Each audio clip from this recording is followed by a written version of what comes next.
It depends on what the coaches want, really. If they want Akeem to go in and get a certain play, they're going to put him in. If they want me to go in and get this certain play, they're going to put me in. Really, that's just how it goes on the offense. There's no if you think you're better or that. Well, at least I don't think that. So. What are still the challenges for you? I mean, you say you're trying to improve every day. What are still the challenges for the position? Some of the challenges would be pass protection. I'm improving in those from last year, definitely. I'm understanding the defense. One of those things is understanding the defense. I was coming in, it was hard for me at wide receiver. That's why I sat out most of that year as a freshman, but now I'm understanding defense a lot more, and it's helping me out on the field. So, how close are you to football shape?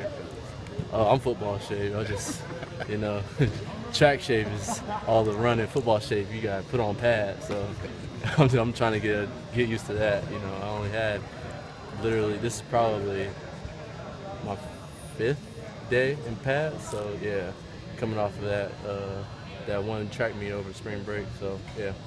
Now you're going to make the transition back to track too, yes. For the outdoor season. Yeah, I am. Yep. And you ran that 10-2 in California. Yeah. How was that? And what kind of confidence did that give you? That was pretty exciting.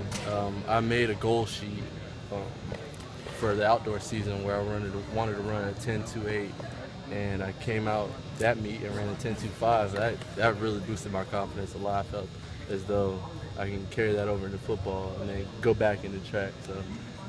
Right now, I'm just focused on football and getting into football shape, getting that football mentality. So, we've heard the staff talk about kind of accentuating each guy's abilities. Do you think it took them some time to maybe figure out what those best fits kind of were? It took a lot of time for all the coaches. They came in that first year, they didn't know who they were looking at really. So I mean, now they're starting to see who Keem is and Yancey, and because we all were here last year, and we have that extra year for this year, and basically they just want us to improve.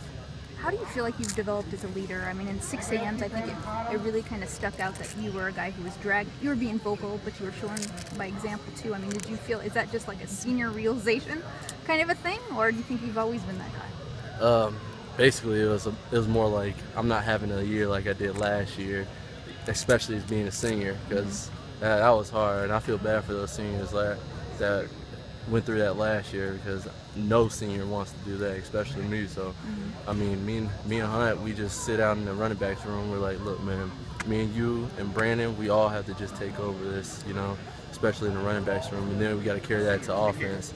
We have to become leaders, vocal or non-vocal. Still, we have to show some type of leadership, and that's what we're trying to do this season. Is it easier to do when you get playing time, do you think? Do you think you can be a leader if you're... It does and it doesn't. It varies. Like, I remember Tommy Thomas, he didn't get that many reps. I saw him as a leader just because he had that positive attitude. Right. So I wouldn't necessarily say it has to deal with reps. You could be a vocal leader just being behind the offense, just cheering them on while you're on the bench or on the sideline or something like that. You don't have to necessarily make plays in order to be a leader. But you're going to make plays, though, right? Yeah, I'm going to make plays.